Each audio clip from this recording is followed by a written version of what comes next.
wal mursalin sayyidina Muhammadin wa ala alihi washabihi ajmain. Amma ba'du. Usikum ibadallah faqad fazal muttaqun.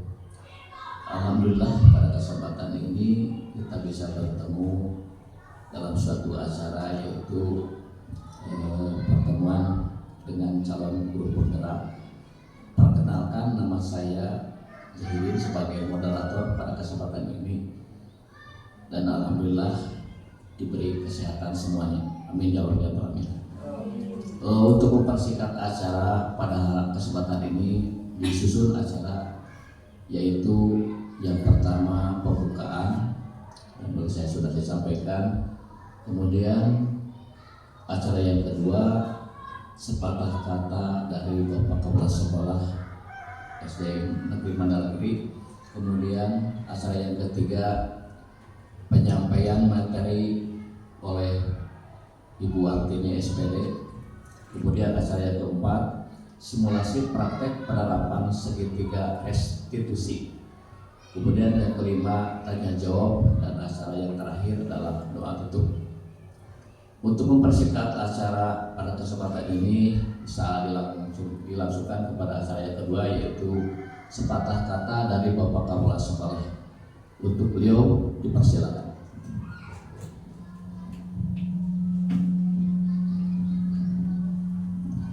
Bismillahirrahmanirrahim. Assalamualaikum warahmatullahi wabarakatuh.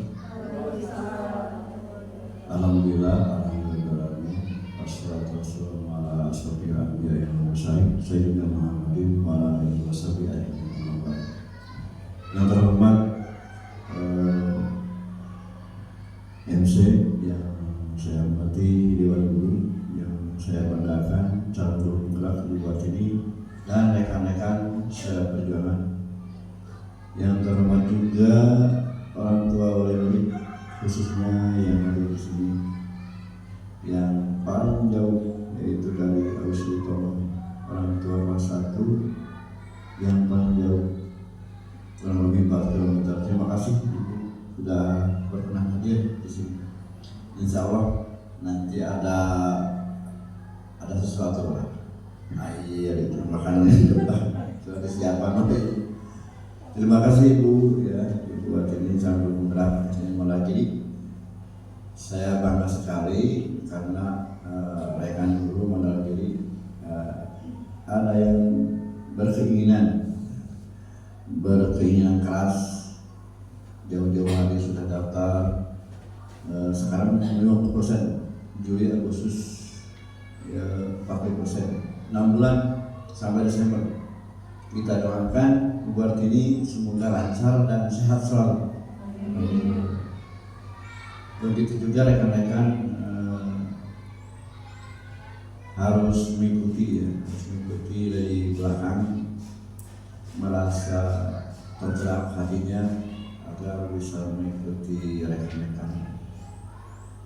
Apalagi kalau kita melihat yang sudah lulus, sangat bangga sekali dari banyak guru penggerak dari mulai angkatan 1, 2, 3 dan selalu setiap tahun itu diikuti bertahap. Ada yang sedang berjalan, ada juga yang sudah lulus. Kalau yang sudah lulus, saya melihat meskipun sudah baru golongan 3B, beliau dipercaya jadi kepala sekolah, dipercaya jadi pengawas dan lain sebagainya. Dan untuk mendapatkan sertifikasi juga katanya mudah kalau sudah melalui guru penggerak. Jadi tidak bertele-tele, jadi sudah dibuka pintu gerbangnya, sudah ada tiketnya. Guru penggerak itu punya tiket untuk sertifikasi guru, punya tiket untuk kepala sekolah kalau mau, punya tiket untuk jadi pengawas. Jadi sekarang pengawas sekolah kebanyakan muda-muda yang melek IT dan pintar-pintar. Saya setuju sekali program pemerintah seperti itu. Kalau dulu pengawas itu punya membawa OP, bawa sebagainya. Sekarang tidak, pengawas harus pintar-pintar. Saya setuju sekali. Bapak Ibu semua yang saya hormati, demikian pengalaman dari saya. Sekali lagi minta doanya Bapak dan Ibu guru, kemudian orang tua yang hadir, kita doakan buatnya supaya lancar programnya dan diberi kesehatan. Terima kasih. Assalamualaikum warahmatullahi wabarakatuh.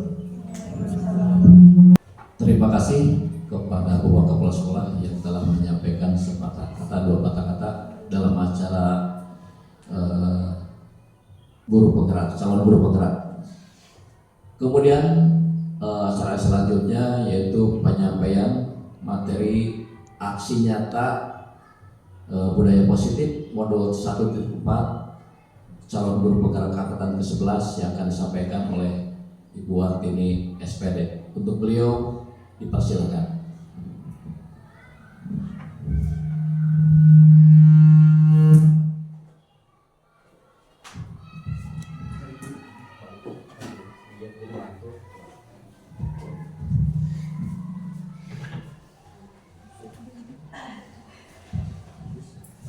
Baik, Assalamualaikum warahmatullahi wabarakatuh. Saya ucapkan banyak-banyak terima kasih kepada tamu undangan yang saya undang lewat grup WhatsApp ataupun kepada Bapak Ibu yang berkenan hadir pada kesempatan ini dalam pengimplementasian aksi nyata budaya positif modul 1.4, di mana ini merupakan tugas saya sebagai calon guru penggerak agar bisa memberikan atau menyampaikan informasi yang setelah saya dapatkan selama mengikuti kegiatan guru penggerak.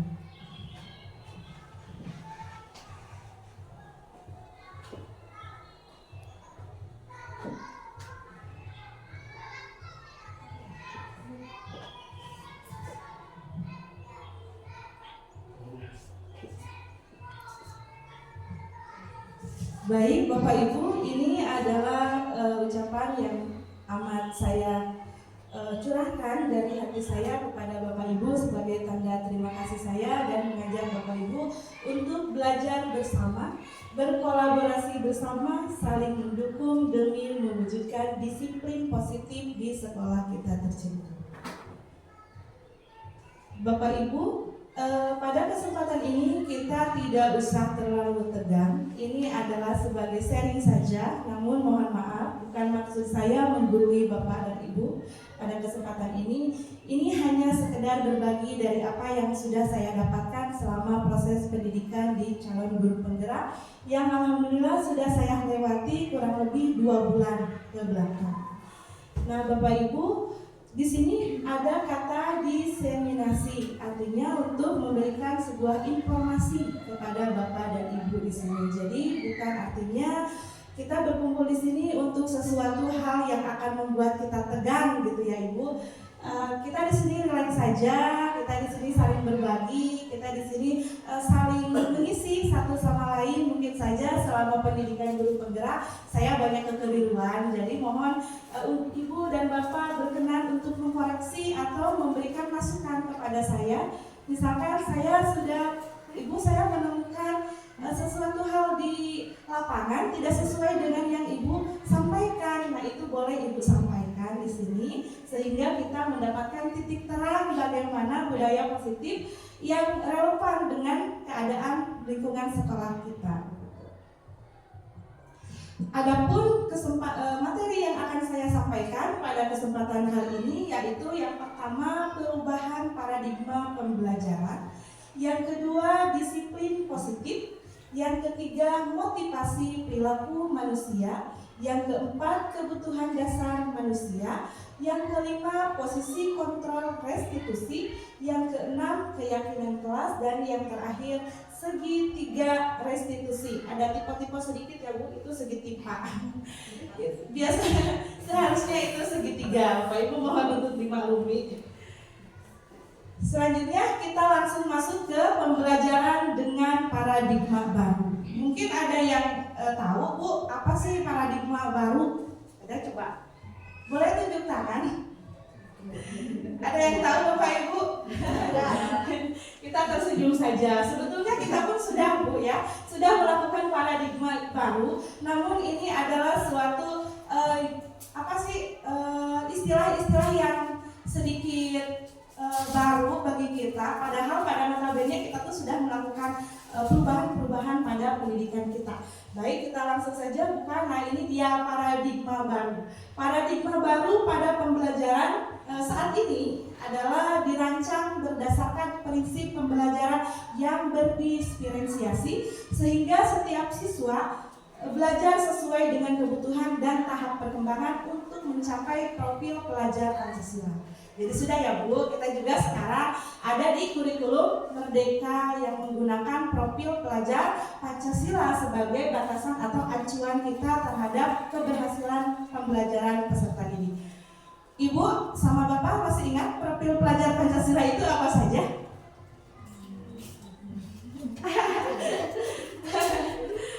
Terlalu serius ini. Ada apa saja Bu? Beriman dan bertakwa pada Tuhan. Nah, itu yang pertama. Ada ya, beriman dan bertakwa kepada Tuhan yang Maha Esa, dan apalagi berakhlak mulia. Yang keduanya ada apa Ibu? Boleh, ada berkebinekaan global, ada juga terus bergotong royong, mandiri dan kreatif. Nah, itu profil pelajar Pancasila. Yang terakhir bernalar kritis. Itu yang ingin kita capai pada anak-anak didik kita. Tapi perubahannya di mana Bu? Ini kan sudah kita melakukan ini. Di mana perubahannya?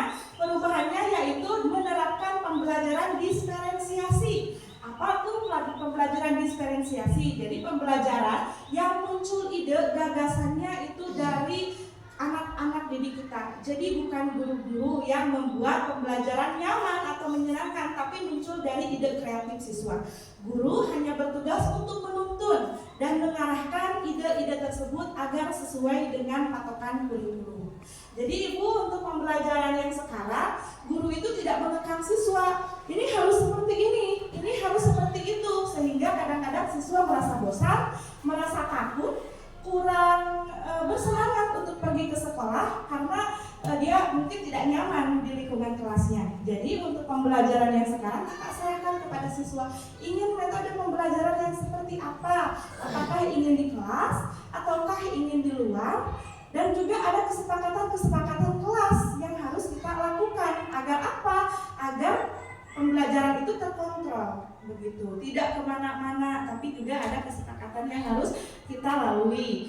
Nah, Bapak Ibu, itu dari pembelajaran paradigma baru ya, perubahan pembelajaran paradigma baru. Jadi yang berubah pada diri kita bukan cara kita menyampaikan materi, tapi cara kita membimbing dan mengarahkan siswanya, begitu. Kita lanjutkan ke disiplin positif.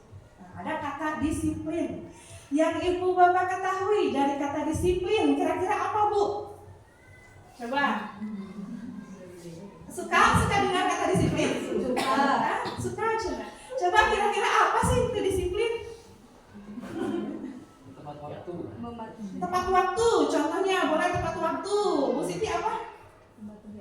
Mematuhi aturan, gitu ya. Ada lagi?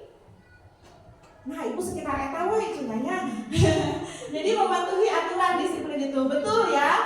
Disiplin notabene mematuhi aturan. Namun di pendidikan yang berdiferensiasi, disiplin bukanlah mematuhi aturan, tapi mematuhi keyakinan.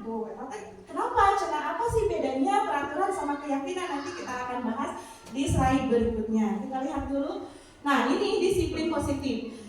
Dalam budaya kita biasanya memaknai kata disiplin menjadi sesuatu yang dilakukan pada orang lain untuk mendapatkan kepatuhan. Nah, kita cenderung menggambarkan kata disiplin dengan ketidakpatuhan. Jadi, kalau kita itu biasanya menyebut kata disiplin itu seperti tadi yang dibilang sama Bu Siti, taat aturan, itu namanya disiplin. Ada aturan di sekolah harus masuk jam 7. Kalau tidak masuk jam 7 itu tidak disiplin. disiplin, biasanya seperti itu. Harus menggunakan sepatu warna hitam misalkan. Kalau sepatunya warna kuning jadi tidak disiplin. Nah itu ya, itu biasanya yang kita pahami tentang kata disiplin. Nah namun untuk saat ini sebagai pendidik, tuntunan kita adalah menciptakan anak-anak yang memiliki disiplin sehingga mereka bisa berperilaku dengan mengacu pada nilai-nilai kebajikan universal yang memiliki motivasi intrinsik berkomunikasi.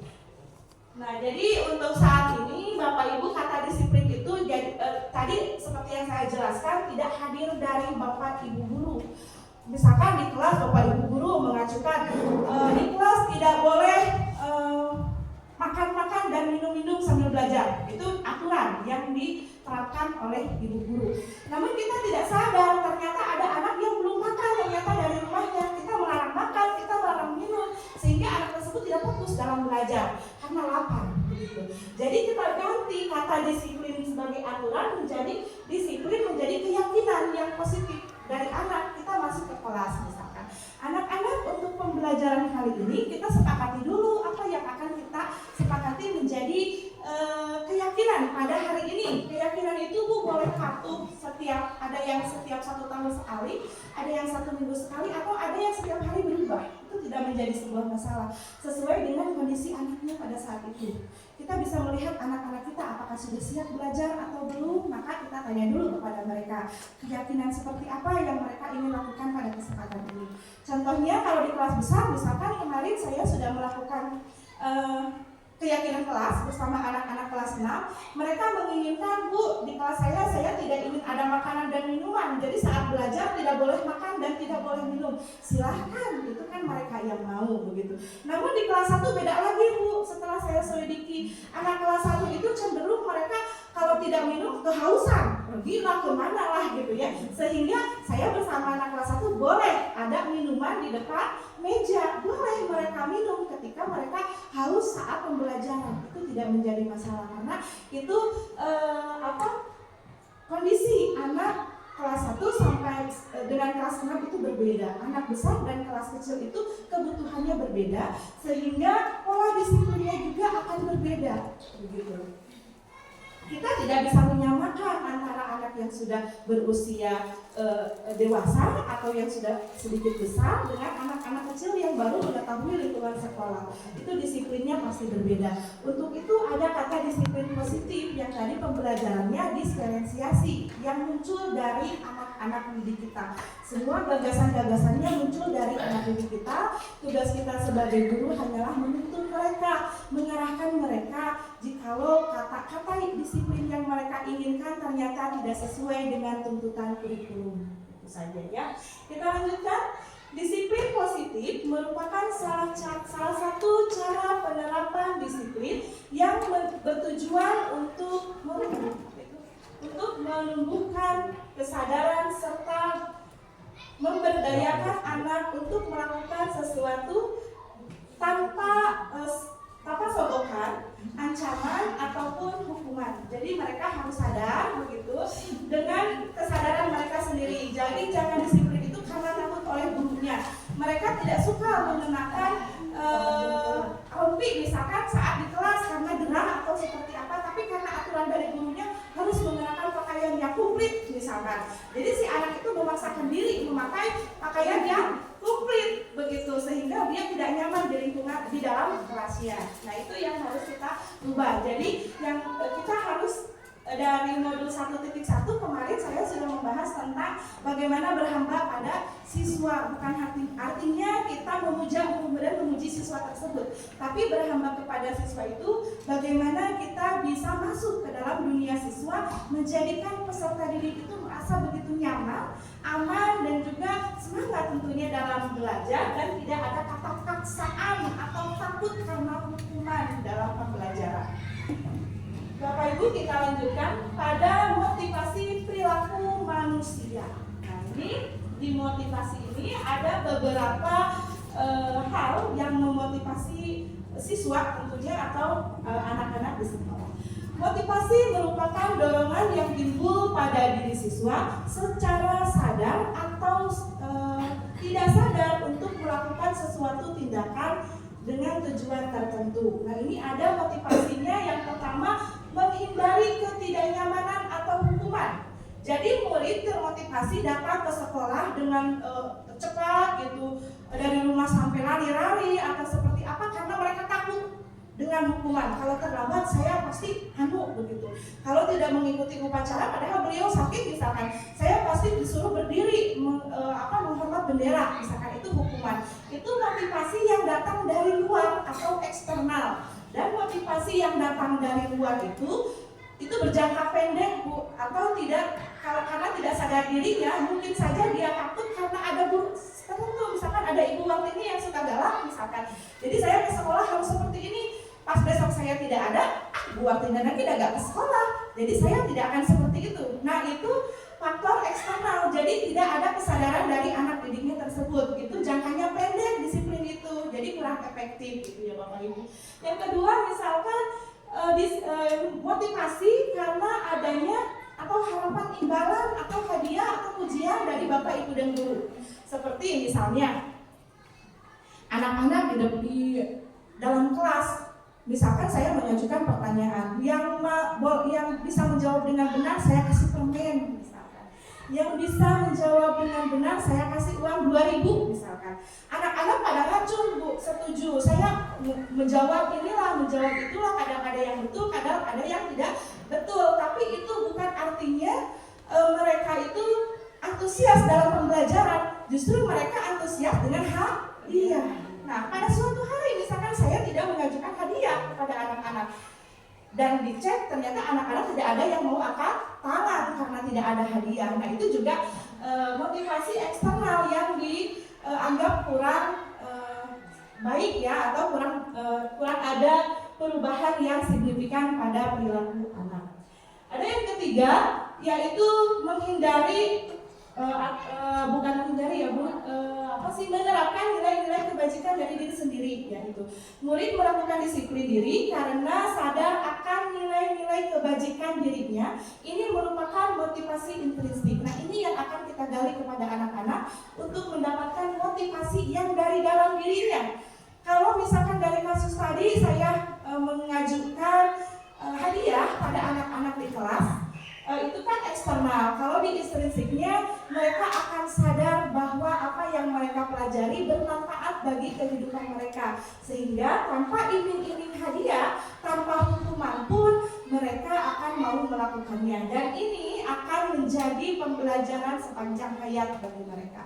Dimanapun mereka berada, siapapun guru mereka yang masuk ke dalam kelas, itu akan seperti biasa mereka melakukan kegiatan-kegiatan yang positif karena muncul dari kesadaran dirinya untuk melakukan hal tersebut tanpa dorongan, tanpa paksaan, tanpa hadiah ataupun tanpa hukuman dari gurunya.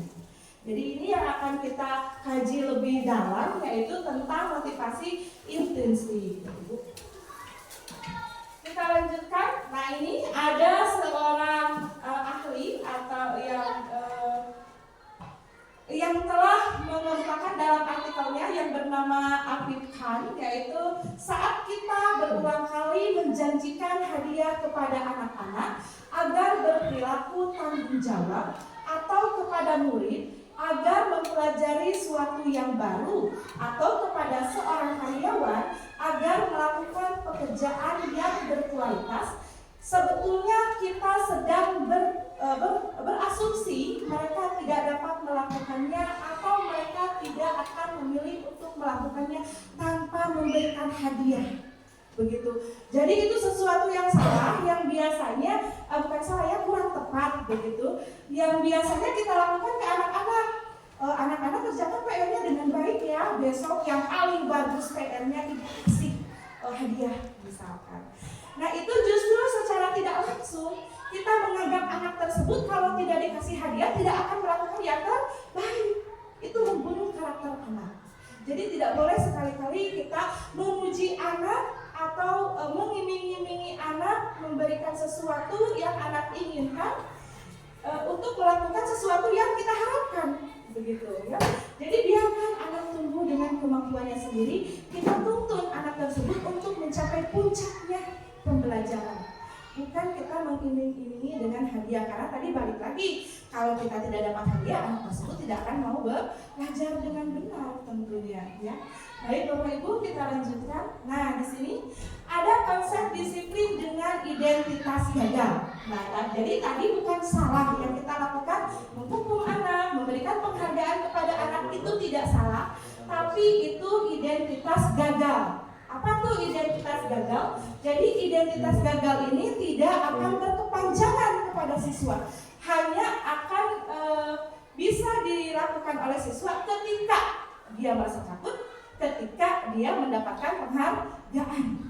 Kalau dia tidak takut dengan guru itu, kalau dia tidak akan mendapatkan penghargaan dari guru itu, mungkin saja dia tidak belajar dengan sungguh-sungguh. Ya, jadi apa yang selama ini kita lakukan dengan menghukum atau memberi penghargaan adalah merupakan disiplin dengan identitas yang gagal. Tidak akan ada pola ke depannya. Seperti ada kasus dari sahabat saya waktu di CGP, bertanya kepada teman-teman, apakah Bapak dan Ibu pernah mengalami hal seperti saya? Coba Bu jelaskan apa yang Ibu alami. Saya sering melihat raport anak-anak atau bahkan penghargaan-penghargaan yang dia dapatkan sewaktu SD. Anak tersebut selalu juara kelas, mengikuti POSNI juga dia juara, mengikuti lomba-lomba yang lain dia juara. Tapi begitu masuk ke SMP, anak tersebut bahkan tidak ada semangat untuk belajar.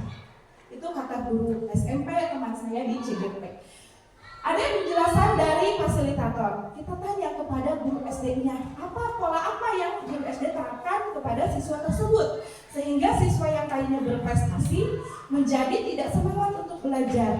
Ternyata Bu, ini yang dia terapkan di sekolah dasarnya, hadiah, dan hadiah. Setelah di SMP tidak ada lagi kata hadiah, sehingga dia pun, saya tidak mau belajar karena saya tidak mendapatkan sesuatu. Padahal belajar itu untuk mendapatkan ilmu yang bermanfaat bagi dia sebagai manusia ataupun sebagai anggota masyarakat. Begitu. Nah itu jadi kita ubah dari sekarang, karena SD merupakan pendidikan yang dasar, kita ubah polanya dari kita supaya anak-anak yang kita banggakan di sekolah kita bisa menjadi berprestasi sampai dia nanti hidup di masyarakat. Begitu ya. Nah Bapak Ibu, ini ada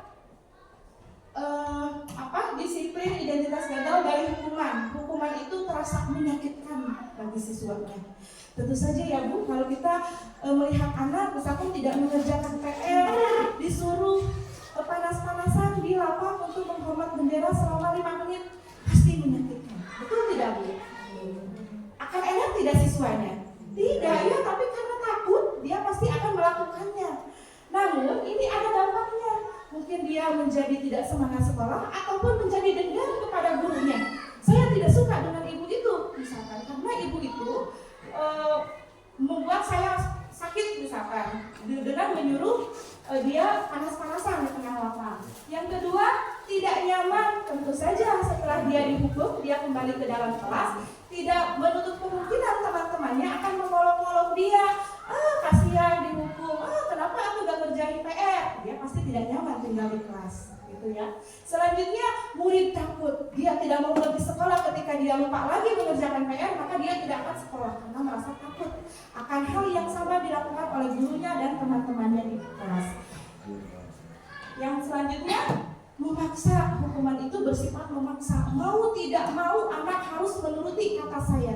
Kalau tidak seperti itu saya akan. Nah, kesitunya kan nanti anaknya merasa terpaksa melakukan hal tersebut karena takut dengan gurunya. Selanjutnya, murid menyembunyikan kesalahan. Ini mendidik murid secara tidak langsung untuk tidak jujur kepada kita. Karena mereka takut, tentu mereka akan berbohong. Misalkan ketika murid tidak mengerjakan PR tadi, kenapa kamu tidak mengerjakan PR? Karena dia takut dia akan seperti ini. Misalkan ya Bu, karena ibu saya sakit di rumah sehingga saya harus menjaga ibu dan seperti anak, padahal ibunya sehat. Begitu. Nah itu berarti kita mendidik anak untuk berbohong karena hukuman tadi secara tidak langsung ternyata kita menumbuhkan karakter anak untuk menyimpan dari kata kebajikan yang seharusnya ditumbuhkan kepada anak. Yang selanjutnya, murid menjadi rendah diri. Dia menjadi merasa malu, dia merasa tidak mampu karena tadi diolok-olok oleh temannya dan juga diberikan hukuman oleh gurunya. Selanjutnya ada penghargaan masih di identitas yang gagal. Nah ini pengaruh jangka pendek untuk tadi penghargaan seperti yang saya sudah jelaskan. Mereka akan melakukan ketika mereka mendapatkan sebuah hadiah, dan mereka tidak akan melakukan ketika mereka tidak mendapatkan hadiah. Selanjutnya penghargaan mengurangi kesempatan. Nah, apa ini penghargaan mengurangi kesempatan? Tadi kreativitas mereka juga dibatasi, karena balik lagi kalau tidak ada penghargaan mereka tidak berkreativitas, dan juga ini mengurangi kesempatan bagi teman-temannya yang lain. Misalnya si A ini anak yang cerdas di kelasnya, kita selalu mengajukan pertanyaan, bagi anak yang bisa menjawab ibu kasih hadiah, karena dia tahu, segala tahu. Nah si anak itu akan terus mengacungkan tangannya, saya bu, tanpa memberikan kesempatan kepada anak-anak yang lain untuk menunjukkan kebolehannya. Padahal di belakang dia masih banyak anak-anak mungkin yang mampu, hanya saja malu. Ya, tadi tanya itu teman.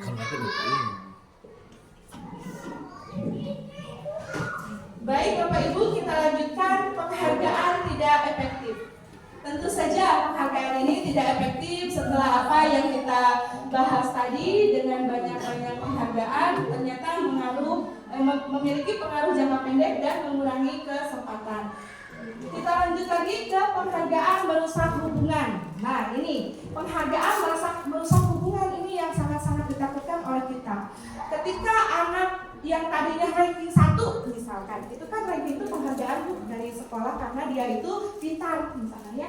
Ketika anak ranking 1 turun menjadi ranking 2 atau ranking 3, kadang-kadang anak berasumsi kepada gurunya, guru ini tidak sayang ke saya misalkan. Itu kan merusak hubungan tadi, hubungan baik anak dengan guru jadi rusak. Atau ke temannya, pantasan kamu menjadi ranking 1 dan mendingan ke gurunya. Nah itu gurunya ternyata sayang ke kamu, tidak sayang ke aku. Itu juga berarti merusak hubungan antara anak dengan anak.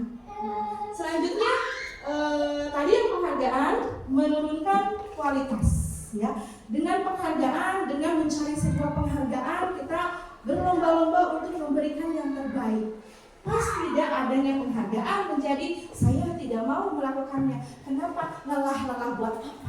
Kan suka ada kata seperti itu. Nah itu harus kita hindari. Yang selanjutnya penghargaan menghukum. Yang seperti apa penghargaan menghukum? Tadi yang biasanya anak dapat juara 1 menjadi juara 2 itu secara tidak langsung menghukum karakter dia. Dia menjadi lemah, dia menjadi lebih tidak bersemangat begitu ya, karena turun prestasinya. Kita langsung ke ini dia konsep disiplin dengan identitas sukses. Nah ibu ini yang kita inginkan. Kita ingin menerapkan pola disiplin kepada anak untuk mendapat kesuksesan. Nah ini yang pertama ada konsekuensi, di mana konsekuensi ini merupakan sebuah pertanggungjawaban kepada anak atas segala yang dia lakukan. Ini konsekuensi ini ada sedikit, tapi lebih bagus restitusi kalau dibandingkan dengan konsekuensi. Namun konsekuensi ini juga sudah merupakan sesuatu yang menjadikan identitas sukses. Nah ini di konsekuensi penguatan jangka pendek. Nah jangka pendek hampir mirip dengan hadiah, namun ini tidak menyakitkan. Hanya saja bedanya kalau hadiah itu diajukan oleh gurunya, ibu memberikan permen, begitu. Ibu memberikan uang kalau kamu bisa menjawab. Kalau konsekuensi itu diajukan oleh dirinya sendiri saat melakukan keyakinan kelas. Misalkan anak tidak mengerjakan PR, anak-anak sudah membuat keyakinan kelas dengan kesepakatan kalau tidak mengerjakan PR maka harus dikerjakan di sekolah bagaimanapun caranya misalkan. Nah itu anak-anak yang mengajukan itu pada waktu membuat keyakinan kelas, sehingga guru tidak usah menyebutkan kamu tidak mengerjakan PR, kamu harus ini, tidak usah. Ibu guru cukup mengingatkan anaknya, kenapa nak kamu tidak mengerjakan PR? Apa konsekuensinya? Anak akan menjawab, saya akan mengerjakan PR bu di waktu nanti istirahat. Begitu. Nah itu konsekuensi, tapi itu juga sedikit menghukum kepada anak, namun tidak langsung kita yang menghukumnya, tapi dia menghukum dengan peraturan yang dia buat sendiri. Selanjutnya, dalam konsekuensi tentu saja perlu monitoring berkelanjutan dari gurunya.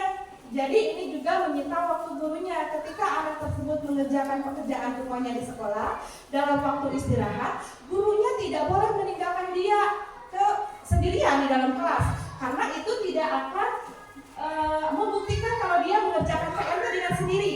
Kalau gurunya tinggal ke kantor atau gurunya tinggal ke ruangan lain, mungkin saja yang mengerjakan PR-nya kakak kelasnya atau teman-temannya, sehingga tetap saja dia tidak berhasil misalkan dalam menyelesaikan tugasnya. Selanjutnya stimulus dan respon. Tadi stimulus dan respon, adanya kesalahan tentu dia akan bertanggung jawab dengan apa yang sudah dia sepakati sebelumnya. Selanjutnya Bapak Ibu murid menghormati peraturan untuk di konsekuensi ini karena memang peraturannya mereka yang buat sendiri. Terus lagi murid kehilangan waktu untuk merenungi kesalahan. Nah, ini untuk di konsekuensi ini yang tidak terlalu bagusnya. Jadi karena dia sudah tahu, kadang-kadang murid kayak gini, saya tidak mengerjakan PR di rumah karena bermain misalkan. Gak apa-apa, kerjakan saja nanti di sekolah. Dia tidak merasa dia salah. Karena itu misalkan menurut dia hal yang wajar buat dia. Besok tidak mengerjakan PR lagi, besok lagi aja di sekolah, tidak apa-apa. Nah itu yang kurang baiknya dari konsekuensi. Sekarang kita ke restitusi. Nah restitusi ini membuat murid bertanggung jawab untuk perilakunya, gitu ya. Jadi apa yang murid lakukan di restitusi ini beda dengan konsekuensi. Kalau di restitusi tadi contohnya anak tidak mengerjakan PR, kita akan bertanya kepada anak, nah kenapa kamu tidak mengerjakan PR? Biarkan dia memberikan alasannya kenapa dia tidak mengerjakan PR.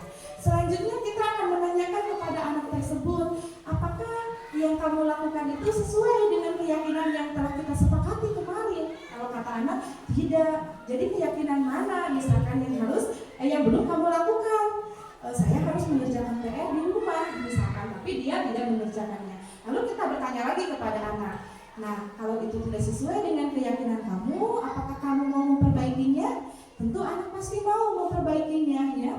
Dia akan bilang mau, Bu. Kita tanya lagi, bagaimana cara kamu memperbaikinya? Jadi tidak ada di situ guru harus melakukan ini dan itu pada restitusi, tapi biarkan anak melakukannya sendiri. Misalkan dia berkata, saya Bu ingin memperbaiki tapi tidak bisa, boleh tidak saya melihat pekerjaan teman?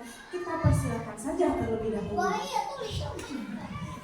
Tanyakan ke teman dulu.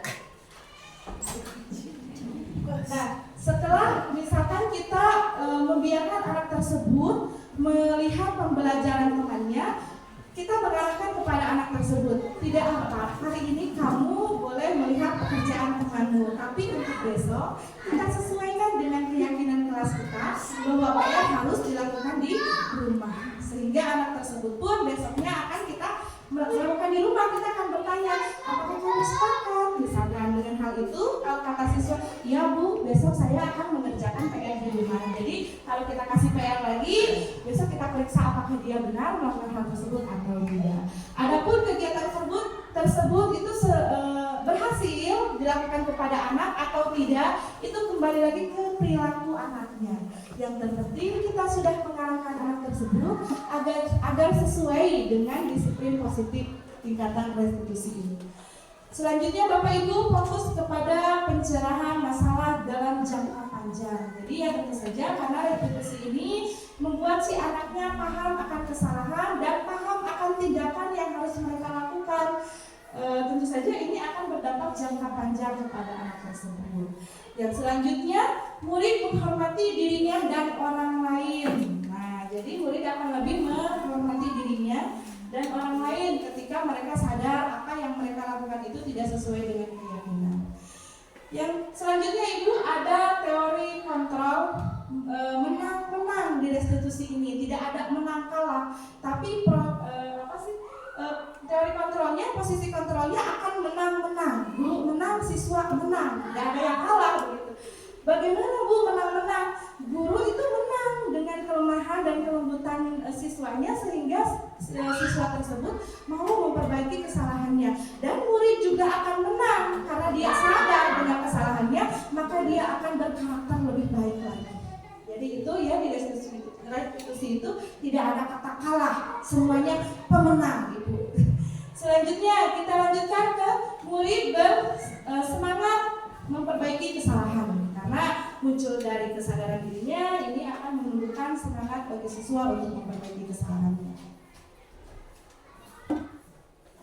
Nah, Bapak Ibu, konsep disiplin pendekatan restitusi. Tadi Hayo cuma disebut restitusi. Apa tuh restitusi? Nah, ini adalah restitusi ini sebuah cara menanamkan disiplin positif kepada murid. Pendekatan restitusi adalah proses penciptaan atau menciptakan kondisi bagi murid untuk memperbaiki kesalahan mereka sehingga mereka bisa kembali pada kelompok mereka. Jadi tidak diasingkan. Kalau hukuman ibu itu diasingkan. Misalkan siswa tidak mengerjakan PR, sana bersihkan WC misalkan karena PR tidak dikerjakan. Nah, itu pengasingan karena nanti akan ada olok-olok dari temannya dan yang lainnya. Terus restitusi juga memiliki ciri-ciri agar kita dapat apakah saya sudah masuk ke restitusi atau belum. Nah, ini restitusinya, ciri-ciri dari restitusi. Restitusi itu bukan menebus kesalahan, namun belajar dari kesalahan. Ya, siswa boleh salah, ya karena kita manusia yang biasa ya Bu, manusia tidak ada yang sempurna. Bahkan kita pun sebagai orang tua pernah melakukan kesalahan. Tidak menjadi masalah kita pernah salah, tapi mari kita belajar dari kesalahan tersebut agar tidak mengulangi kesalahan secara berkelanjutan.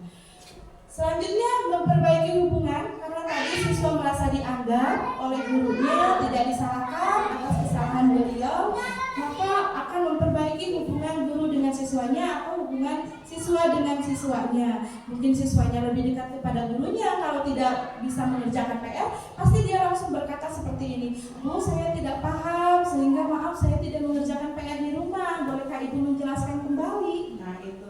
Jadi itu lebih dekat antara guru dan siswanya. Kalau hukuman pasti saya takut dihukum sama Bu Siti misalkan, sehingga saya tidak akan masuk sekolah, itu lebih jauh lagi. Hari ini ada pelajaran Bu Siti, saya tidak akan masuk ke kelas. Nah, seperti itu. Karena jadi itu merendahkan hubungan kalau dari segi dihukum. Kita selanjutnya, restitusi ini tawaran bukan paksaan. Tidak memaksa siswa harus ini, tidak memaksa siswa harus itu, tapi kita menawarkan kepada siswa perbaikan apa yang bisa kamu lakukan. Jangan siswa berbicara, saya mengerjakan PR-nya pengen nyiram, bangga, begitu boleh mencontek untuk hari ini, tapi untuk hari besok karena tidak sesuai dengan keyakinan, mari kita kerjakan PR di rumah dengan mandiri. Selanjutnya, menuntun untuk melihat ke dalam diri. Ya, jadi tadi diarahkan apakah itu sesuai dengan keyakinan dia. Kalau tidak mengerjakan PR misalkan, itu mencerminkan melihat ke dalam dirinya, biarkan dia menilai dirinya sendiri itu sesuai atau tidak. Selanjutnya, mencari kebutuhan dasar yang mendasari tindakan. Jadi kita memberi kesempatan kepada siswa alasan apa yang bisa dia utarakan, kita dengarkan alasan-alasan tersebut, lalu kita tanyakan apa yang bisa dia perbaiki. Yang selanjutnya, fokus pada karakter bukan tindakan. Jadi restitusi ini berfokus untuk memperbaiki karakter siswa, bukan menindak siswa untuk melakukan ini dan itu. Lanjut lagi Bu, menguatkan dan fokus pada solusi. Jadi di restitusi ini tidak mencari siapa yang salah dan siapa yang benar, tapi fokus bagaimana untuk memperbaiki kesalahan siswa tersebut. Ini Bu, ada perbedaan antara hukuman, konsekuensi, dan restitusi. Ini contoh kasus pertama yang saya sudah terapkan pada sekolah SD Mandalagiri. Ketika itu siswa ada yang berebut pensil warna dengan temannya. Padahal siswa yang berebut pensil warna itu dia tidak membawa pensil warna. Tapi siswa tersebut pada pembelajaran seni budaya dan prakarya yang pada kesempatan itu adalah mewarnai gambar, dia merebut punya temannya. Bahkan dia itu mengambil yang sedang dipegang oleh temannya. Temannya sedang memakai pensil warna merah, dia langsung mengambil dari tangan temannya tanpa permisi, mengambil pensil warna yang merah itu. Nah, ini kalau dari hukuman yang saya bisa lakukan, mungkin ketika saya menghukum anak tersebut, saya akan berkata, kenapa kamu memanggil pensil warna teman kamu? Kamu kan tidak membawa pensil warna, misalkan. Saya kembalikan. Nah, itu saya akan bernada seperti itu kepada anak tersebut. Itu ya bedanya. Jadi jadi guru marah pada murid dan murid akan menjadi takut. Kalau misalkan saya menggunakan konsekuensi, nah kepada anak itu, ketika anak tersebut sedang merebut pensil warna temannya, saya akan berkata, kamu tidak membawa pensil warna ya, misalkan. Ya Bu, kata anak. tidak membawa pensil warna, apa yang harus kamu lakukan? Nah, misalkan saya harus meminjamnya dengan lembut kepada teman-teman. Terus apa yang tadi kamu lakukan? Saya merebutnya, biarkan dia sadar. Lalu apa yang salah dari kamu? Saya tidak baik misalkan kepada teman saya. Nah, sehingga dia akan memperbaikinya dengan cara apa? Misalkan dengan cara meminta maaf misalkan kepada temannya dan meminjam dengan baik-baik. Nah, kalau di restitusi, guru menanyakan keyakinan kelas kepada anak tersebut. Nih, kamu tidak membawa pensil warna. Kenapa? Apa keyakinan kelas yang tidak sesuai dengan yang sudah kamu lakukan? Misalkan saya belajar dengan sungguh-sungguh. Karena belajar dengan sungguh-sungguh itu berarti kita sudah siap dengan apa yang harus kita bayar dan persiapkan dari rumah agar kita bisa belajar. Ya. Baik, Bapak Ibu, kita lanjutkan. Ini ada kebutuhan dasar manusia. Ibu, kita punya kebutuhan banyak ya. Coba kebutuhan yang paling utama dari Bapak dan Ibu apa? Itu apa, Bu? Butuh makan, betul, butuh minum, butuh rumah ya, butuh pakaian. Itu betul. Semua yang disebutkan oleh Bapak dan Ibu itu termasuk kepada kebutuhan dasar manusia. Di mana di antaranya kebutuhan dasar manusia itu adalah kebutuhan untuk bertahan hidup. Itu posisi yang pertama. Jadi butuh makan, betul Bu, butuh minum, butuh rumah, butuh pakaian gitu. Yang kedua, butuh kasih sayang dan rasa diterima. Tentu saja ya, kita tidak suka kalau kita kedatangan kita tidak dihargai oleh orang lain, tidak diterima, diajukan begitu saja, begitu ya. Yang ketiga, penguasaan. Nah, ini ada karakter orang juga, ini kebutuhan dasar penguasaan. Di mana orang tersebut misalkan kalau anak ingin menjadi KM, ingin yang selalu nyiapin dalam berdoa misalkan. Nah, itu ciri dari butuh penguasaan. Apa itu yang harus kita lakukan sebagai guru? Apakah kita harus melarangnya? Misalkan dengan cara seperti ini. Tidak boleh kamu terus, kamu kan sudah kemarin, biarkan teman kamu yang lain. Nah, itu sesuatu kontrol yang kurang berhasil begitu atau identitasnya gagal. Jadi kita tanyakan kepada anak tersebut, kamu sudah hebat ya, bisa memimpin doa tiap hari. Boleh tidak kalau kamu mengajarkan kepada teman kamu misalkan? Boleh Bu, coba ajarkan temannya. Nah, biarkan dia mengajarkan dulu ke temannya. Setelah dia mengajarkan ke temannya, kita panggil, kita cek yuk bagaimana pembelajarannya, apa sudah berhasil. Kita suruh teman kamu yang tadi kamu pelajari, kasih pembelajaran untuk berdoa, kita suruh dia memimpin doa. Nah, kalau misalkan temannya si anak yang tadi memberikan pembelajaran berdoa kepada anaknya, kepada temannya, menyuruh temannya untuk berdoa, dia pun akan merasa diakui. Oh, saya sudah berhasil memberikan contoh kepada teman saya untuk memimpin doa misalnya. Selanjutnya ada kebutuhan dasar kebebasan. Nah, tadi ini dari pembelajaran diferensiasi tadi Bu. Jadi kita tidak bisa mengekang anak untuk terus berdoa belajar di dalam kelas. Mereka pun kadang-kadang ingin ingin merasakan kondisi dan situasi yang berbeda, sehingga pembelajaran pun harus dibuat bervariasi begitu agar mereka bisa mendapatkan kenyamanan dan kebebasan. Yang kelima, kesenangan. Nah, kesenangan dalam pembelajaran tentu saja harus merasa senang, jangan merasa takut gitu ya, jangan merasa tertekan. Bapak Ibu, kebutuhan dasar ini juga akan muncul pada permasalahan anak.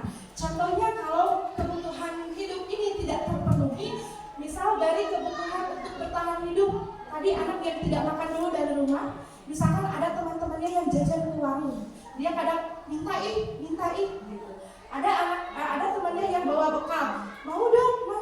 Nah, karena keseringan seperti itu, setiap hari dia tidak makan di rumah misalkan, sehingga membuat temannya menjadi jengkel dan itu akan menjadi permasalahan. Misalkan temannya mengadu, ibu makanan aku dihabisin sama si Anu misalkan begitu. Kalau guru hukum nanti akan berbicara seperti ini, kenapa kamu mengambil makanan temanmu tanpa permisi? Dia juga belum makan dari rumah, kenapa kamu tidak bawa bekal sendiri? Nah, kalau di restitusi akan beda lagi. Kita akan teliti kenapa anak tersebut mengambil makanan temannya. Misalkan, nah, kenapa kamu mengambil makanan temanmu? Kata anak tersebut, saya lapar, aku belum makan. Misalkan, kemana ibu? Ada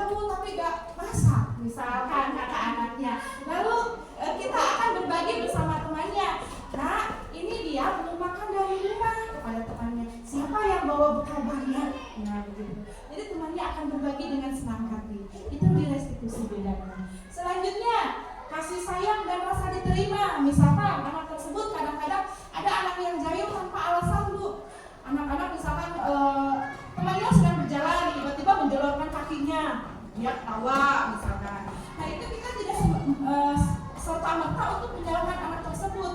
Mungkin saja anak tersebut melakukannya karena dia ingin diterima oleh teman-temannya.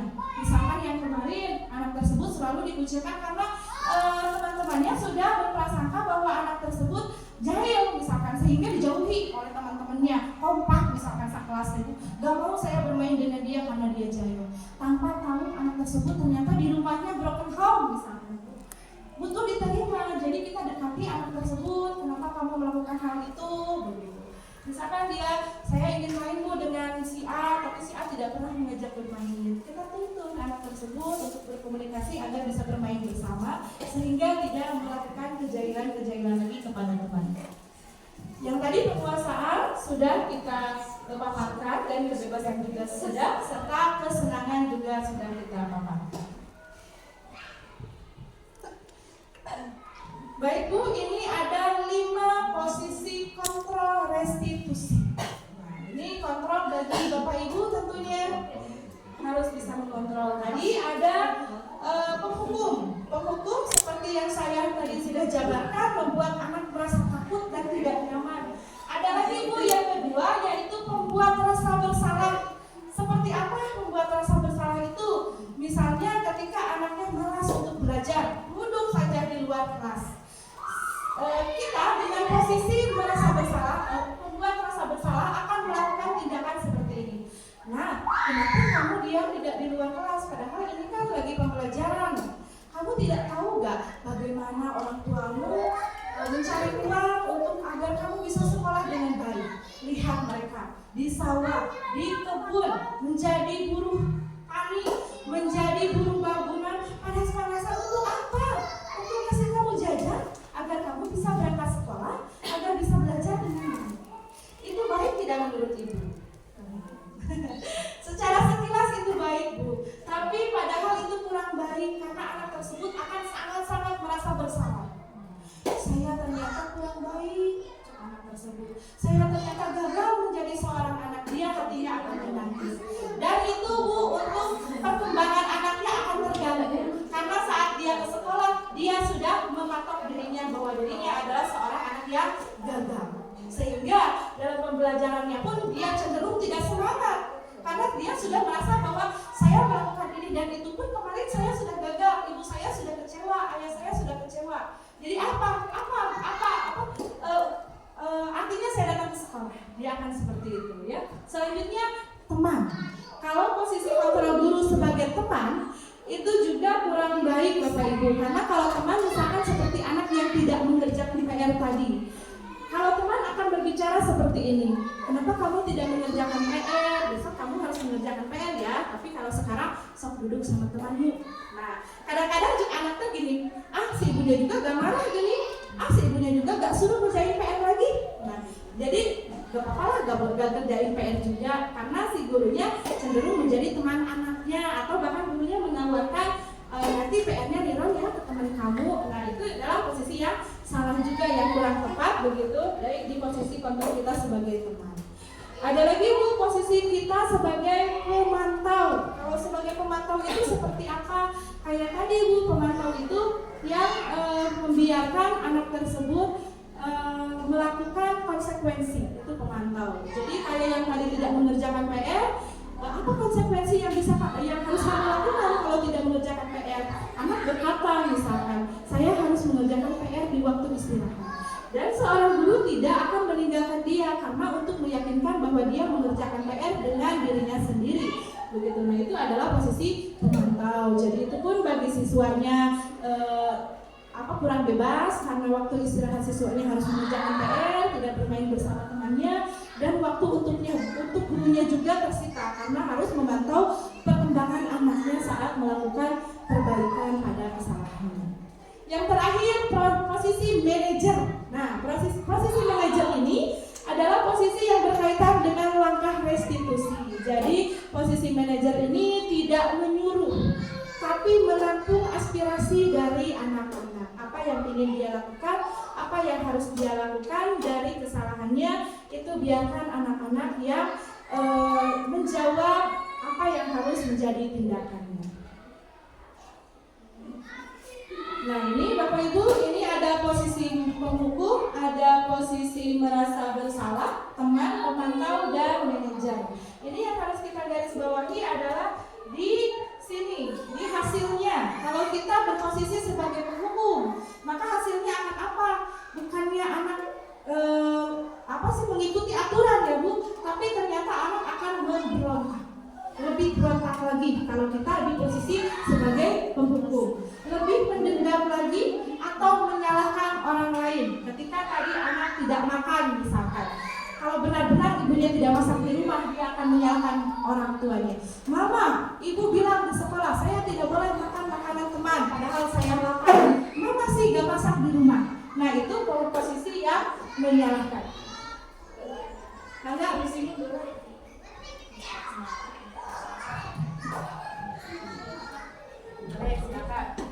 Yang kedua, jika posisi kita sebagai pembuat rasa bersalah, nah itu menjadikan anak menyembunyikan kesalahannya, bahkan mendidik anak untuk berbohong. Ya.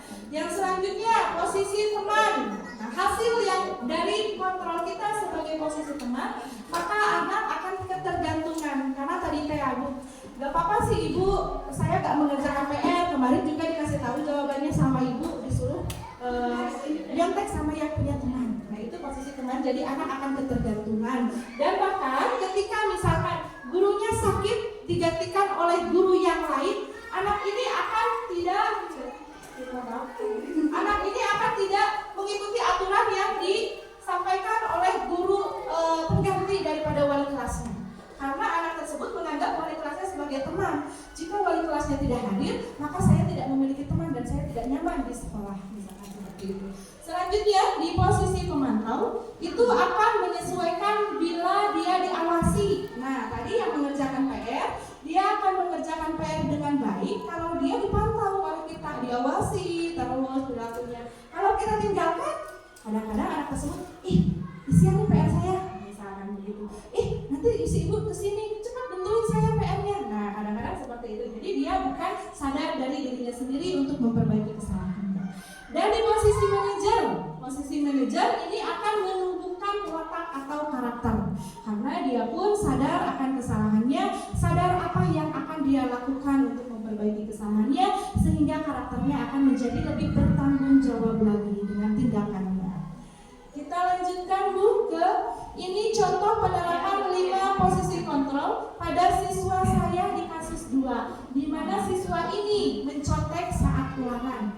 Padahal kami memiliki kesepakatan berperilaku jujur saat belajar, tidak mencontek saat ulangan. Tapi karena dia ada alasan sesuatu sehingga dia mencontek. Nah Bu, kalau saya menjadi di posisi hukum, saya akan berkata kepada anak tersebut, patuhi aturan saat ulangan. Kenapa kamu mencontek? Silakan bersihkan toilet karena kamu tidak taat aturan. Itu kalau saya posisinya di penghukum. Kalau saya posisinya di membuat rasa bersalah. Nah, berapa kali ibu katakan kamu tidak boleh mencontek saat ulangan. Kenapa kamu mencontek? Ibu kecewa sama kamu. Padahal ibu rasa kamu mampu melakukan yang terbaik. Tapi kenapa? Nah, anak tersebut akan merasa saya bersalah kepada guru saya karena saya tidak mematuhi aturan yang sudah diadakan di sekolah atau keyakinan kelas itu. Selanjutnya kalau posisi teman, nah saya akan mendekati anak tersebut yang menyontek. Ayo, apa yang kamu lakukan? Misalkan berbuatlah dengan baik saat ulangan, tapi untuk sekarang tidak apa-apa. Gitu. Nah itu guru saat menjadi seorang teman. Ya, jadi si siswa pun besok menyontek lagi ya, karena si ibunya juga ternyata tidak apa-apa saya mencontek. Nah, seperti itu. Jadi itu tidak memperbaiki karakter siswa. Kalau di pemantau, nah kamu sudah melanggar aturan ya. Kamu tadi mencontek saat ulangan, apa konsekuensi yang harus kamu lakukan? Nah itu kalau di pemantau, sehingga si guru menanyakan konsekuensi. Misalkan anak tersebut konsekuensinya Bu, kalau saya tidak mengerjakan ulangan, saya harus mengerjakan soal yang berbeda dari teman yang ibu berikan tadi. Sehingga ini akan menambah waktu anak tersebut untuk melakukan penyelesaian soal yang lain dari soal yang diberikan kepada teman-temannya. Dan guru pun tentunya harus memantau lagi, tinggal lagi di kelas sampai dia selesai mengerjakan ulangannya. Karena kalau tidak dipantau mungkin seperti itu. Ini adalah posisi pemantau. Kalau di posisi manajer, ketika anak melakukan menyontek misalkan, dia akan bertanya, saya akan bertanya kepada anak tersebut, nah kenapa kamu mencontek? Dengarkan dulu alasannya. Misalkan kata anak, saya Bu tadi tidak memperhatikan apa yang dijelaskan sama ibu, saya tidak belajar di rumah sehingga saya tidak bisa mengerjakan soal dengan baik. Lalu kita tanya, lalu apa keyakinan kelas kita? Tidak boleh mencontek Bu saat ulangan, atau harus berperilaku jujur, kata anak. Kalau begitu, sesuai tidak yang kamu lakukan dengan keyakinan kita? Anak akan bilang tidak, karena saya mencontek saat ulangan. Kalau begitu, mau tidak kamu memperbaiki hal itu? Karena ternyata tidak sesuai dengan apa yang kita sepakati. Anak akan bilang mau. Kalau sudah anak bilang mau, apa yang bisa kamu lakukan untuk memperbaiki? Kata anak, misalkan di ulangan berikutnya Bu, saya tidak akan mencontek lagi. Saya akan lebih giat belajar lagi di rumah dan memperhatikan ketika ibu dan bapak mengajar, misalkan seperti itu. Jadi tidak ada konsekuensi hukuman atau mengerjakan soal lagi, tapi biarkan anak tersebut melakukan apa yang sudah dia ucapkan. Kita perhatikan ketika ulangan lagi betul atau tidak dia mencontekkan, seperti itu. Ini keyakinan kelas. Ini materi kedua dari terakhir ya Bu. Jadi tetap tenang. Masih ada satu materi lagi. Ibu-ibu sudah masih semangat tidak? Semangat. Harus semangat ya. Nah ini keyakinan kelas. Keyakinan kelas ini ada pertanyaan romantik Bu. Mengapa keyakinan kelas dan mengapa tidak peraturan kelas? Ada tidak dari Bapak Ibu yang bisa membedakan peraturan dan keyakinan? Ibu, Bapak masih ada? Coba Bu, Bapak, apa tuh bedanya keyakinan sama peraturan? Beda ucapan saja, misalkan. Ya, Ibu. Oke, keyakinan. Ibu, kalau kita mendengar kata keyakinan, berarti itu sesuatu yang diyakini, betul tidak? Seperti kita yakin bahwa kita seorang umat muslim harus sholat 5 waktu. Itu keyakinan, aturan atau keyakinan Bu? Keyakinan ya, kita yakin. Kita tahu kalau kita tidak sholat 5 waktu, apa yang terjadi pada diri kita? Kita tahu sendiri tanpa diperingatkan oleh orang lain, betul ya? Nah itu keyakinan. Kalau peraturan beda lagi. Kalau peraturan itu dibuat oleh sepihak, misalkan oleh saya. Ke sekolah itu harus jam 7.10. Kita tidak tahu anak tersebut di jalan mengalami kendala apa. Kita tidak tahu anak tersebut di rumah ada kondisi seperti apa sehingga anak tersebut telat. Kalau keyakinan kelas kan akan bertanya, kenapa kamu telat? Biarkan dia ngomong, berbicara dulu alasannya. Kalau peraturan tidak, sekali dia tidak menepati aturan, maka hukuman akan melayang. Misalkan seperti itu. Nah Ibu, di sini ada pertanyaan romantik. Coba Ibu jawab. Apakah ini sebuah aturan ataukah sebuah keyakinan? Kita baca soal pertama. Mengapa kita memiliki peraturan tentang penggunaan helm saat mengendarai kendaraan roda 2 atau sepeda motor? Ini Bu, keyakinan apa aturan? Yakin? Kalau kita tidak pakai helm, ditilang sudah. Kalau menurut saya ini adalah sebuah keyakinan. Kenapa keyakinan? Coba kita tanya, untuk apa helm digunakan? Melindungi kan? Yakin tidak Bu untuk melindungi kita saat kecelakaan? Yakin. Kalau tidak ada Bapak polisi pun, kita wajib pakai helm. Untuk apa? Untuk keselamatan kita. Kalau untuk aturan, Ibu akan pakai helm kalau ada Bapak polisi di jalan. Kalau tidak ada Bapak polisi di jalan, helmnya akan disimpan di belakang. Dan karena saya tidak ada Pak polisinya juga, saya tidak akan pakai helm. Itu kalau aturan. Tapi saat kita menyebutkan pakai helm itu adalah aturan, misalkan terjadilah sesuatu yang tidak diinginkan, terjatuh Bapak atau Ibu di jalan, sehingga ini wajah kita terkena pada aspal misalkan, dan itu juga menyakitkan bagi kita. Itu hukuman karena kita menyebutkan bahwa helm itu sebuah aturan, berarti akan ada hukuman bagi kita. Kalau kita meyakini bahwa pemakaian helm itu adalah keyakinan, ada polisi, tidak ada polisi, kita akan menggunakan helm. Maka ketika terjatuh, ketika terjatuh, setidaknya kepala kita atau wajah kita terlindungi. Atau kalaupun ada misalkan wajah kita terkena atau cacat, itu malillahi ta'ala. sudah aturan dari Allah, tapi kita sudah berusaha untuk melindungi diri kita sendiri. Yang kedua, Bu, ini ada pertanyaan kedua.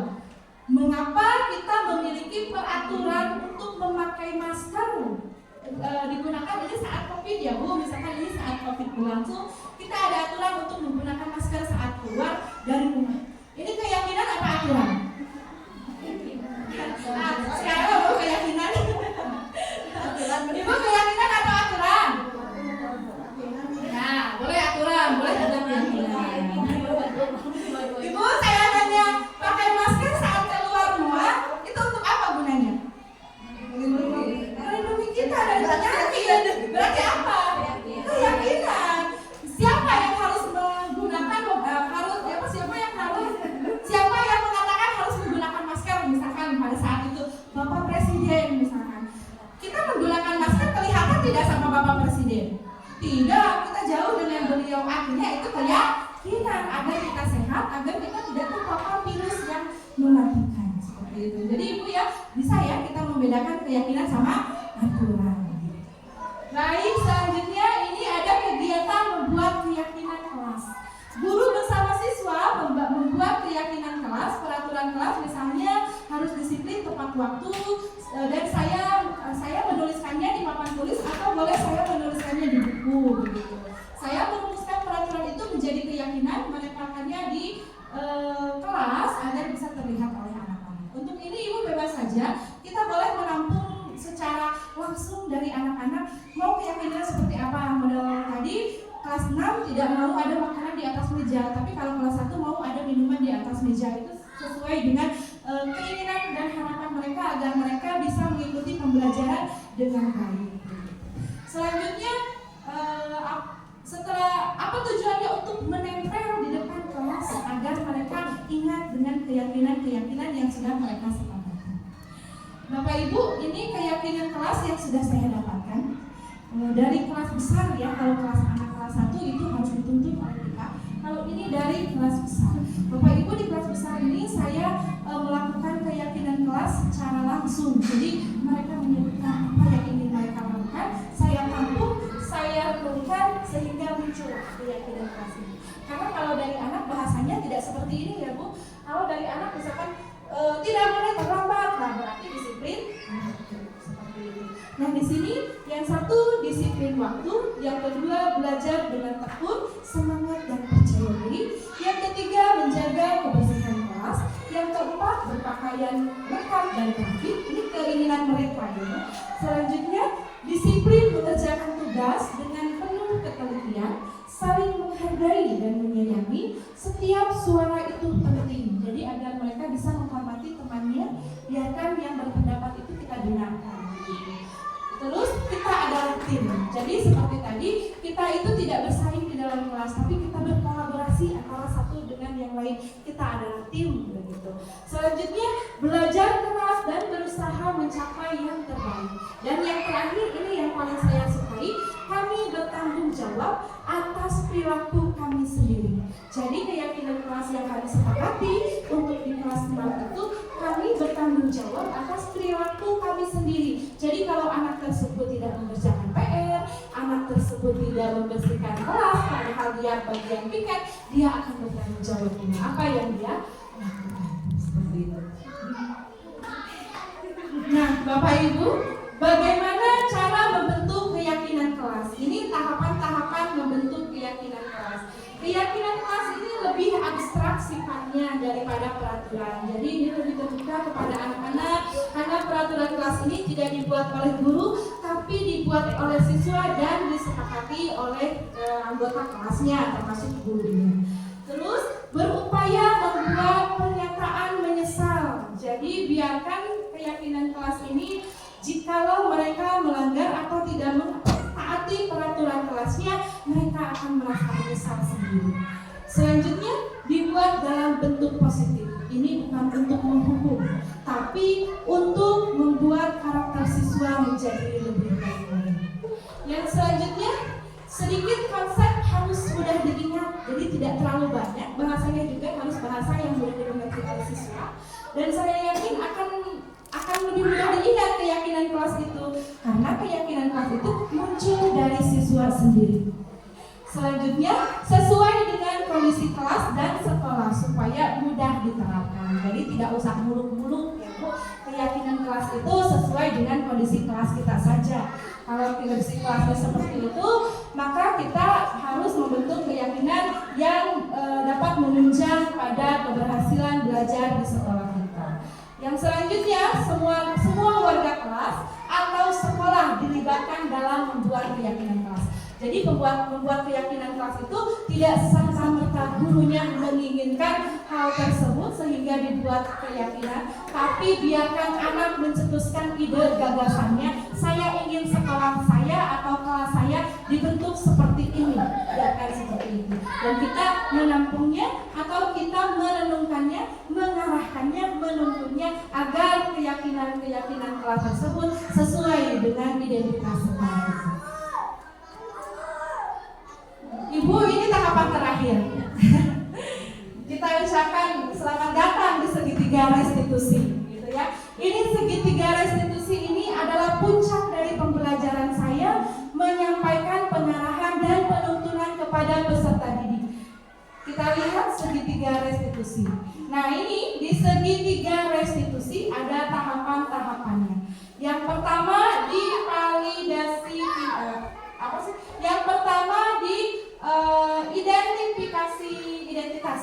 Jadi ini validasi identitas ini anak tersebut kita tanyakan apakah betul melakukan kesalahan atau tidak begitu.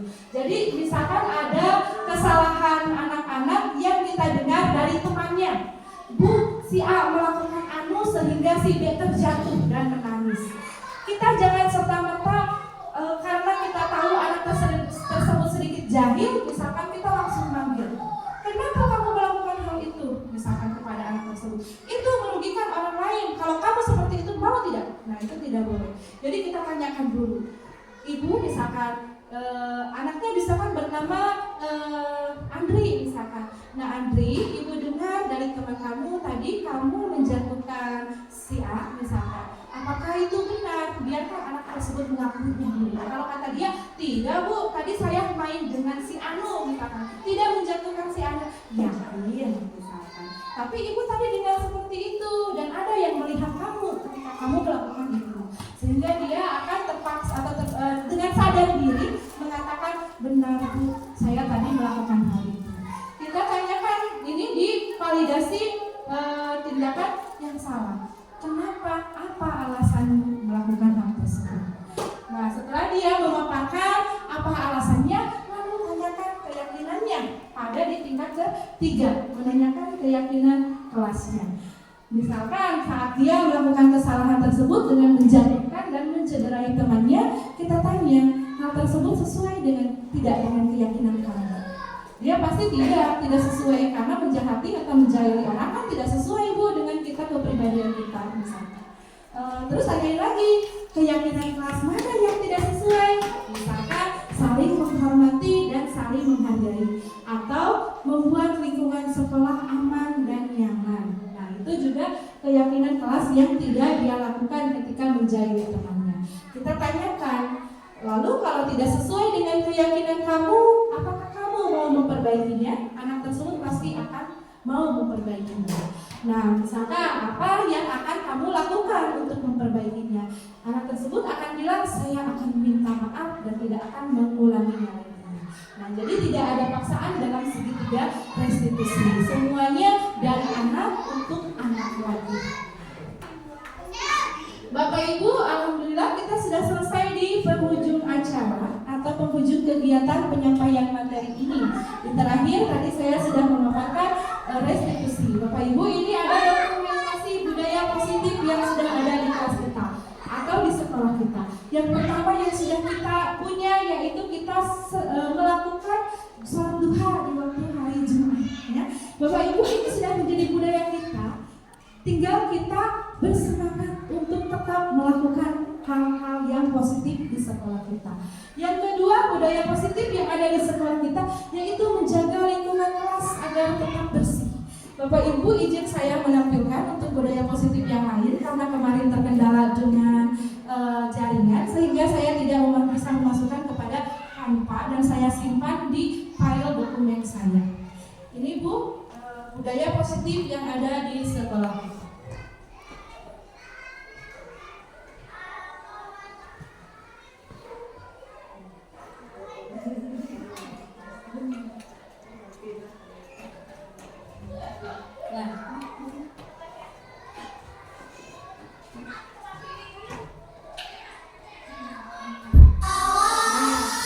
Ini salah satunya merupakan budaya positif juga di sekolah kita. Jadi sebelum belajar kita suka melantunkan Asmaul Husna. Ini juga harus tetap diadakan dan ditutup sedemikian rupa agar ini tetap berjalan. Jangan sampai pudar, gitu ya. Nah ini anak-anak kelas 2 yang sudah melakukannya. Baik, kita langsung saja ke dokumentasi yang lainnya. Nah ya Bu ya, itu kita sudah pada tahu. Selanjutnya ada ke menjaga lingkungan sekolah agar tetap bersih. Bapak Ibu, ini juga tidak disalahkan. Menjaga lingkungan sekolah adalah tugas kita. Memang menjaga lingkungan sekolah ini tidak setiap hari kita lakukan. Ini kita lakukan ketika melihat kondisi sekolah kita memang harus sudah dibersihkan, maka kita akan bekerja bersama-sama untuk membersihkan. Bapak Ibu, ini bukan sebuah paksaan kepada anak-anak kita untuk melakukan ini, tapi merupakan kesadaran diri kita sebagai warga sekolah untuk tetap menjaga lingkungan kita bersih dan nyaman. Sudah ya Bapak Ibu, terima kasih untuk anak-anaknya, sangat antusias, bagus sekali. Kita langsung ke yang lainnya. Ini ada keyakinan kelas yang telah saya lakukan bersama anak-anak kelas 6 kemarin.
Bapak Ibu, jadi jika kita sudah melakukan kesepakatan kelas dengan cara bertanya kepada siswa ingin seperti apa kelas kita, maka itu akan enak untuk kita saat mengajar di kelas. Karena mereka akan menyadari kesalahan mereka yang mereka lakukan dan tahu apa yang harus mereka perbaiki.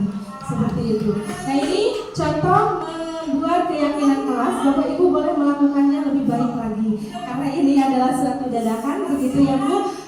Suatu yang baru untuk anak-anak sekolah kita juga, karena kalau dulu saya lihat sudah ada tata tertibnya nempel di depan kelasnya, jadi mereka tinggal baca saja tata tertib yang ada di dalam kelasnya. Namun itu tidak menjadi kesepakatan mereka, karena tata tertib muncul dari pribadi guru tersebut atau muncul dari sekolah, bukan muncul dari keinginan mereka.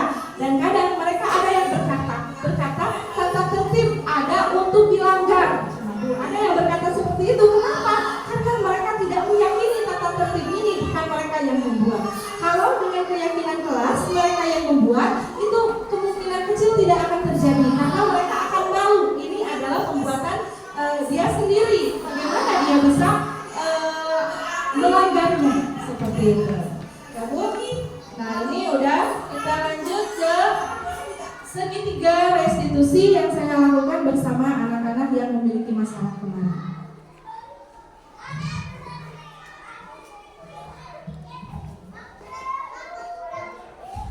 1, 2, 3.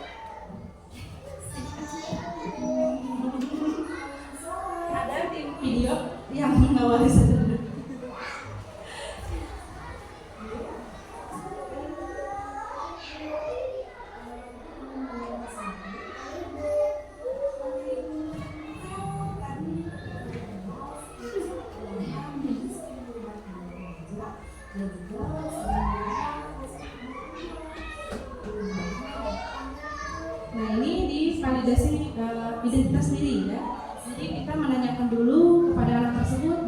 tidak dia melakukan hal tersebut.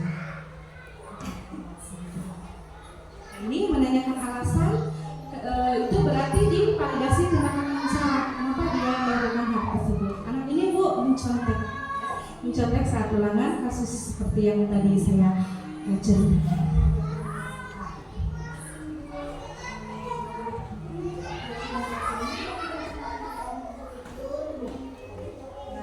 Ini keyakinan yang saya tanyakan kepada beliau, keyakinan apa yang kamu langgar?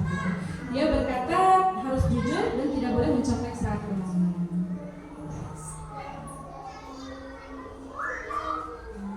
Ini ada kata-kata menyesalnya, beliau menyesal mencontek karena mendapatkan nilai baik, tapi hasil nyontek begitu, bukan hasil dari dia belajar.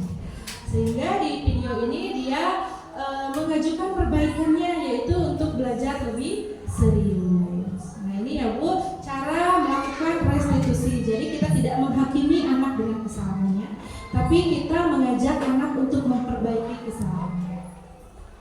Kita lanjut ke kasus yang kedua, kasus berikutnya tentang anak yang tadi berebut penggaris, pensil warna. Begitu. Nah, ini anak yang berebut pensil warna.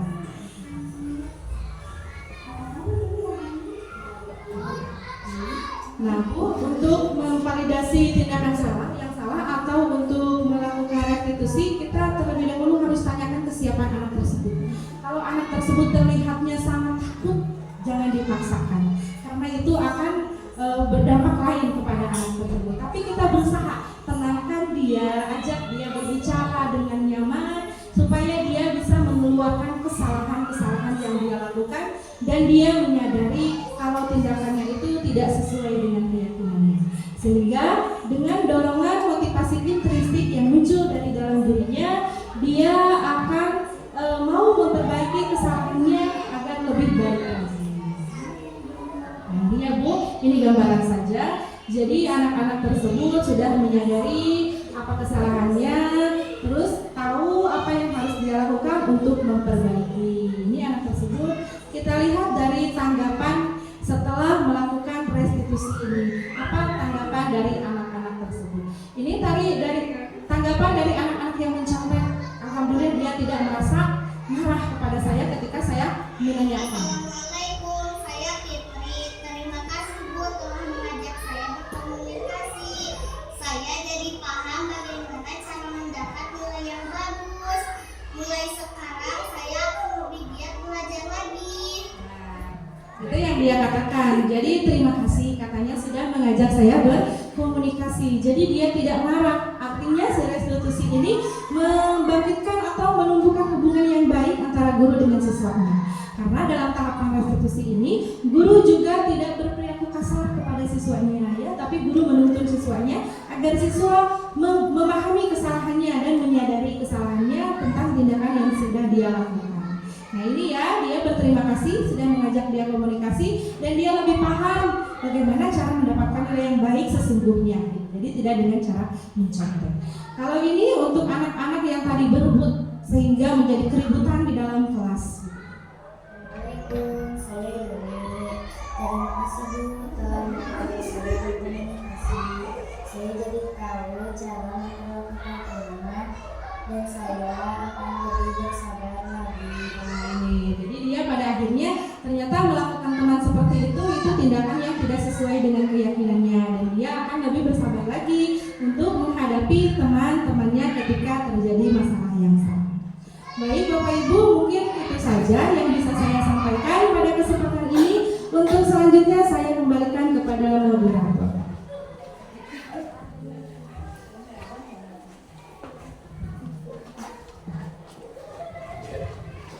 Terima kasih kepada Ibu Hartini yang telah memberikan paparan tentang segitiga restitusi.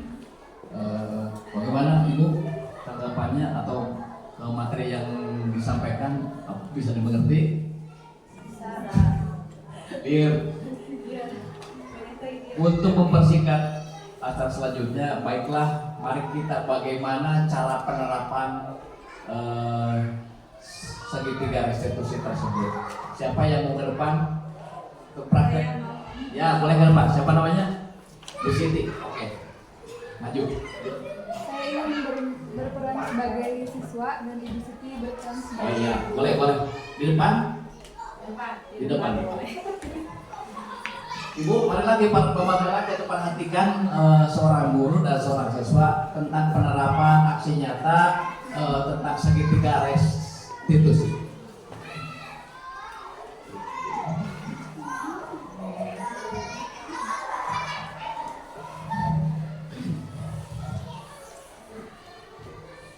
Selamat siang, Cici.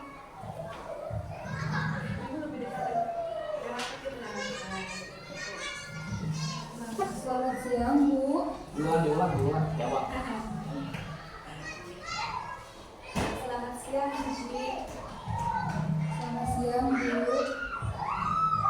Apa kabar hari ini, Cici? Baik, Bu. Cici tahu gak kenapa hari ini Ibu memanggil Cici? Mungkin karena kemarin Cici tidak mengikuti jam pelajaran terakhir ya, Bu. Iya, betul, Ci. Boleh Ibu tanya, Ci? Boleh, Bu. Ibu perhatikan kemarin setelah istirahat Cici tidak ada di kelas. Kata teman-teman, Cici pulang duluan karena gak mau mengikuti pelajaran bahasa Inggris. Apa itu benar? Benar, Bu. Cici pasti punya alasan kan kenapa Cici tidak mau mengikuti pelajaran bahasa Inggris? Habis Cici bosan, Bu. Cici suka pusing kalau belajar bahasa Inggris. Baik, tidak apa-apa. Semua orang juga pasti pernah melakukan kesalahan. Tapi apakah hal tersebut sesuai dengan keyakinan Cici? Tidak, Bu. Menurut Cici, keyakinan kelas mana yang tidak Cici lakukan? Belajar dengan tekun, semangat, dan sungguh-sungguh, Bu. Baik, kalau hal tersebut tidak sesuai dengan keyakinan Cici, apakah Cici mau memperbaikinya? Mau, Bu. Dengan cara apa Cici akan memperbaikinya? Cici akan lebih giat belajar lagi, Bu. Minta bantuan sama teman kalau Cici kesulitan dalam pembelajaran bahasa Inggris. Kalau Ibu boleh tahu, kapan Cici akan melakukannya? Mulai hari ini, Bu, Cici akan lebih giat belajar. Apakah Cici yakin tidak akan mengulanginya lagi? Yakin, Bu. Baik, Ibu sangat bangga pada Cici yang bersedia memperbaiki kesalahan Cici. Terima kasih ya, Ci. Sekarang Cici boleh masuk kelas lagi. Baik, Bu. Terima kasih. Assalamualaikum. Waalaikumsalam, Ci. Saya jam setengah.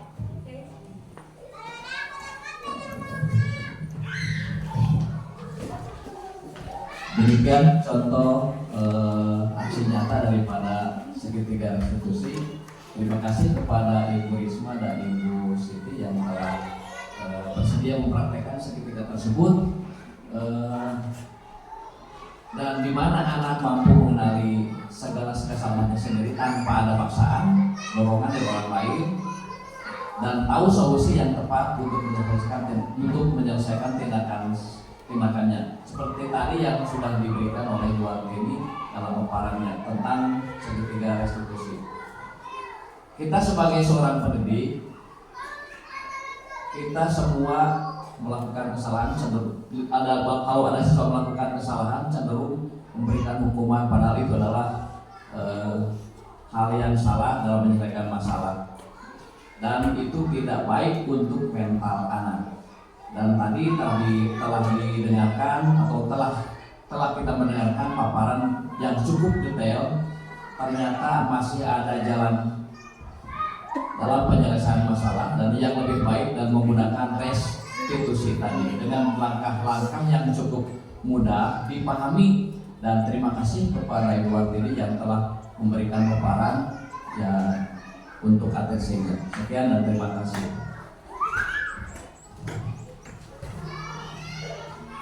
itu adalah acara yang keempat, dan marilah kita lanjut kepada acara yang kelima, yaitu ruang tanya jawab. Barangkali dari ibu bapak siapa yang mau yang bertanya? Ya, oke. Siapa namanya? Oh, Pak Nurjadin, boleh bertanya. Oke, nama saya Nurjadin. Saya ingin tahu apakah segala permasalahan yang ada dapat diselesaikan dengan restitusi? Baik, terima kasih Pak Nuryadin. Bagus sekali pertanyaannya. Apakah segala permasalahan yang muncul di sekolah kita dapat dilakukan dengan pemecahan masalah melalui segitiga restitusi? Bapak Ibu yang saya hormati, untuk memecahkan masalah memang segitiga restitusi merupakan langkah yang terbaik, di mana langkah segitiga restitusi ini mampu membuat anaknya sadar akan kesalahan dan memperbaiki segala tindakan mereka yang salah. Namun tidak akan semua berhasil dengan tindakan restitusi. Contohnya, jikalau mungkin ada di sekolah kita yang melakukan kesalahan dengan mencelakakan teman-temannya sehingga membuat cedera yang luar biasa, atau misalkan ada anak sekolah kita yang memakai obat-obatan terlarang atau membawa narkoba, itu bisa kita lakukan dengan tindakan restitusi, bisa untuk menyadarkan beliau, tapi tidak untuk memecahkan masalahnya, karena itu sudah bersangkutan dengan hukum. Jadi kita perlu melakukan kerjasama dengan pihak yang berwenang untuk melakukan hal tersebut. Jadi segitiga restitusi ini dapat berjalan dengan baik kalau ada kolaborasi antar semua pihak, baik dari semua guru, dari semua siswa, orang tua, masyarakat, dan tentunya aparat yang berwajib. Mungkin itu ya Pak Nuryadin. Semoga dengan apa yang sudah saya paparkan tidak memuaskan, karena tentu saja saya bukan barang pemuas, begitu ya Bu, bukan alat pemuas untuk Pak Nuryadin. Jadi semoga Pak Nuryadin bisa mencari referensi atau jawaban-jawaban yang lebih lagi dari sumber-sumber yang lain. Baik, mungkin selanjutnya. Demikian jawaban dari narasumber luar ini. Menurut Pak Nurjadin puas dengan jawaban tersebut? Bapak Ibu yang saya hormati, marilah kita lanjutkan kepada acara yang selanjutnya, yaitu doa tutup. Mudah-mudahan acara ini bisa perjalanan acara ini bisa menjadi hikmah buat kita semua. Acara yang keenam yaitu doa tutup. Bibarakatikumul Quran Al-Fatihah.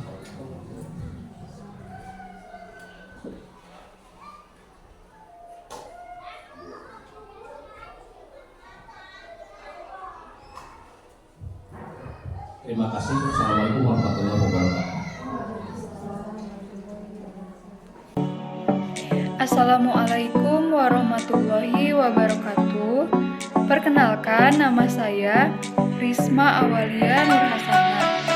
Saya rekan sejawat dari Ibu Wartini, calon guru penggerak angkatan 11. Saya akan menyampaikan umpan balik terhadap aksi nyata yang telah dilakukan oleh Ibu Wartini, bahwa materi mengenai budaya positif dan langkah-langkah restitusi yang telah dilakukan oleh Ibu Wartini sudah sangat baik. Apa yang terjadi di lapangan sudah sangat sesuai dengan apa yang telah disampaikan oleh Ibu Wartini.